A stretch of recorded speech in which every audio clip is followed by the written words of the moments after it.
एक लड़की जो एस्ट्रोनॉट बनना चाहती थी, एक लड़की जो राइटर बनना चाहती थी, एक लड़की जो अब राजनेता बनने की कोशिश कर रही है। जी हाँ, मैं जम्मू कश्मीर की मजबूत एवं मुकम्मल आवाज बनकर उभरी इल्तिजा मुफ्ती के बारे में बात करना चाहता हूँ। इल्तिजा मुफ्ती जम्मू कश्मीर की पूर्व मुख्यमंत्री रही महबूबा मुफ्ती की बेटी हैं। उनके नाना मुफ्ती मोहम्मद सईद भी जम्मू कश्मीर के मुख्यमंत्री रह चुके हैं। इल्तिजा मुफ्ती लगातार चर्चाओं में है क्योंकि वो जम्मू कश्मीर की बिजबिहारा सीट से विधायकी का चुनाव लड़ रही है। 37 बरस की इल्तिजा मुफ्ती इस वक्त पीडीपी की मुख्य मीडिया सलाहकार है एवं जम्मू कश्मीर के नेताओं के बीच एक अलग पहचान बना रही है। अक्सर कश्मीर के नेताओं पे पाकिस्तान से जुड़े होने के आरोप चस्पा कर दिए जाते हैं, लेकिन इल्तिजा मुफ्ती के मामले में ऐसा नहीं है। इल्तिजा ऐसे मामले में मीडिया को ही घेर लेती है और कहती है कि गोदी मीडिया तो चाहता ही है कि मैं पाकिस्तान पाकिस्तान करूं, लेकिन मैं पाकिस्तान की प्रवक्ता नहीं हूं। 1986 में जन्मी इल्तिजा मुफ्ती को हालांकि इल्तिजा नाम पसंद नहीं है, लेकिन वो बताती हैं कि उनके परनाना ने स्टार्स देखकर उनका नाम इल्तिजा रख दिया। इल्तिजा मुफ्ती का दूसरा नाम सना है और वो कहती हैं कि सना नाम उनके व्यक्तित्व से ज्यादा जुड़ता हुआ दिखाई देता है। इल्तिजा मुफ्ती काफी पढ़ी लिखी हैं। शुरुआती 2 साल की स्कूलिंग उन्होंने कश्मीर से की, उसके बाद वो दिल्ली आ गई, जहां स्कूलिंग के बाद उन्होंने दिल्ली यूनिवर्सिटी के वेंकटेश्वर कॉलेज में पॉलिटिकल साइंस से ग्रेजुएशन किया और उसके बाद ब्रिटेन की बारविक यूनिवर्सिटी से इंटरनेशनल रिलेशन में मास्टर्स की डिग्री हासिल की। इल्तिजा मुफ्ती यूके की इंडियन हाई कमीशन में सीनियर एडमिनिस्ट्रेटिव ऑफिसर के रूप में भी काम कर चुकी हैं। इसके अलावा वो ऑस्ट्रेलिया के इंडिया इंस्टीट्यूट में भी अपनी सेवाएं दे चुकी हैं। घाटी का सबसे ताकतवर राजनीतिक परिवार से होने के बावजूद इल्तिजा सियासत से दूर थी। हालांकि अगस्त 2019 के बाद सब कुछ बदल गया, न सिर्फ इल्तिजा की जिंदगी में बल्कि पूरे जम्मू कश्मीर में। 5 अगस्त 2019 को धारा 370 हटा दिया गया और सरकार ने एहतियातन उनकी मां महबूबा मुफ्ती और कई सारे प्रमुख नेताओं को एहतियातन हिरासत में लिया। उसी दौरान इल्तिजा मुफ्ती की राजनीति में एंट्री हुई और उन्होंने मां के सोशल मीडिया अकाउंट्स की जिम्मेवारी संभाल ली। अगस्त 2019 में इल्तिजा ने केंद्रीय गृह मंत्री अमित शाह को पत्र लिखकर पूछा था कि उन्हें श्रीनगर के अपने घर में नजरबंद करके क्यों रखा गया है। ऐसे दौर में जब जम्मू कश्मीर के अधिकतर नेता हिरासत में थे, इल्तिजा मुफ्ती जम्मू कश्मीर के लोगों की आवाज बनकर उभरी और उन्होंने लगातार कश्मीर के लोगों की आवाज को उठाया। पिछले साल 2023 में पीडीपी ने उन्हें अपनी पार्टी का मुख्य मीडिया सलाहकार बना दिया और हालिया लोकसभा चुनावों में भी उन्होंने पार्टी प्रमुख महबूबा मुफ्ती के लिए चुनाव प्रचार किया। हालांकि पीडीपी प्रमुख अनंतनाग राजौरी से वो चुनाव हार गई। सुप्रीम कोर्ट के आदेश के बाद जम्मू कश्मीर में विधानसभा के चुनाव हो रहे हैं।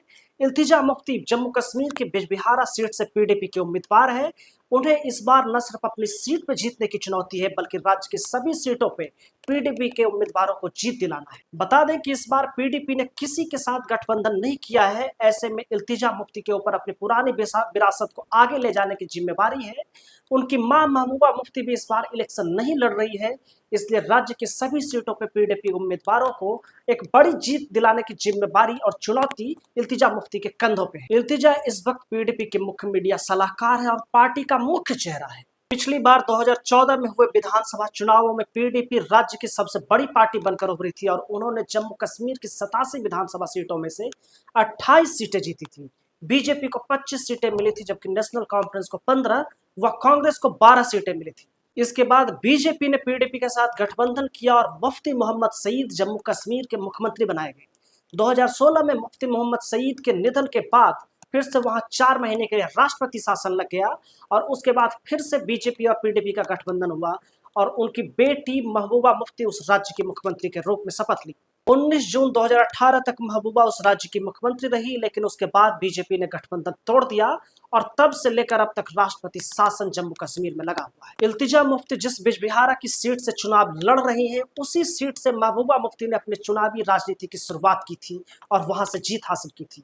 वर्ष 1967 में उनके नाना मुफ्ती मोहम्मद सईद ने भी उस सीट से चुनाव लड़ा था और बड़ी जीत हासिल की थी। बिजबिहारा की सीट मुफ्ती खानदान की पारंपरिक सीट मानी जाती है, जिसका 1999 से लेकर 2018 तक वहां अब्दुल रहमान बेरी ने उस सीट का प्रतिनिधित्व किया था, जो इस बार अनंतनाग से उम्मीदवार बनाए गए हैं। सेफ सीट कहे जाने के सवाल पे इल्तिजा कहती हैं कि यह सीट काफी समय से पार्टी के पास रही है, ऐसे में एंटी इनकम्बेंसी का फैक्टर भी इस सीट पे हो सकता है। इल्तिजा पिछले 5 वर्षों से लगातार कश्मीर की आवाज उठा रही है और वो लगातार बेझिझक, बेधड़क और बेबाकी से हर मुद्दे पे बात करती है।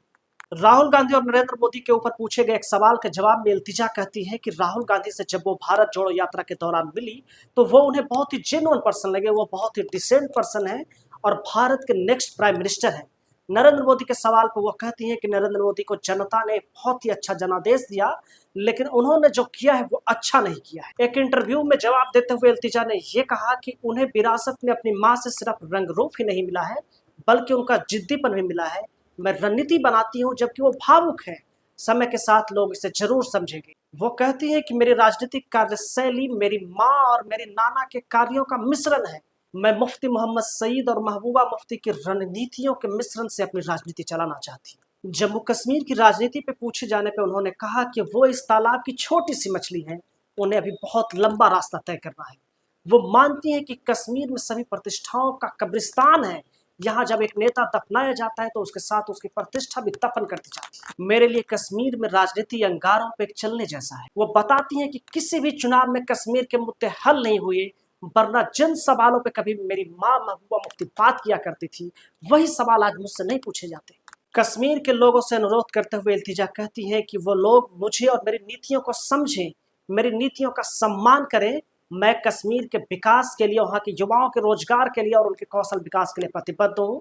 मेरा मेन फोकस उन्हीं पर रहने वाला है। इल्तिजा मुफ्ती ये दावा करती हैं कि भाजपा की केंद्र सरकार ने पिछले 5 वर्षों में वहाँ की जमीन और नौकरियों से कश्मीरियों को हटाने की कोशिश की है। वो बताती है कि 10 वर्ष पहले भी अगर किसी ने पोस्ट किया है तो उस पोस्ट के आधार पर कई लोगों को नौकरियों से हटाया गया है। इसके अलावा वो कहती हैं कि कश्मीर के युवा हताश और निराश है, उन्हें रोजगार नहीं मिल रहा है, उनके सामने और भी कई संकट हैं। वो कह रही हैं कि वहाँ के युवा शराब के आदी हो रहे हैं, नशीली दवाओं का इस्तेमाल कर रहे हैं, जो एक बहुत बड़ा संकट है। वो उन युवाओं को संदेश देते हुए कहती हैं कि आप रास्ते पे आए, हमारा लक्ष्य आपको कौशल विकास एवं नौकरियां प्रदान करना है। कुल मिलाकर देखें तो इल्तिजा मुफ्ती आज के दौर में सिर्फ कश्मीर की ही नहीं, पूरे देश के लिए एक बहुत बड़ी युवा नेता बनकर उभरी है। ऐसे नेताओं को राजनीति में आना ही चाहिए। वो अपने विरोधियों के लिए भी कड़े शब्द इस्तेमाल करना नहीं चाहती है। वो जानती है कि सबका सम्मान होना चाहिए और मानती है कि हर मुद्दे पे लॉजिक के साथ बात होना चाहिए। जम्मू कश्मीर के लोगों के बारे में बताती है कि इनके साथ बहुत ज्यादतियां हुई हैं और उनकी लड़ाई वो लड़ती रहेगी।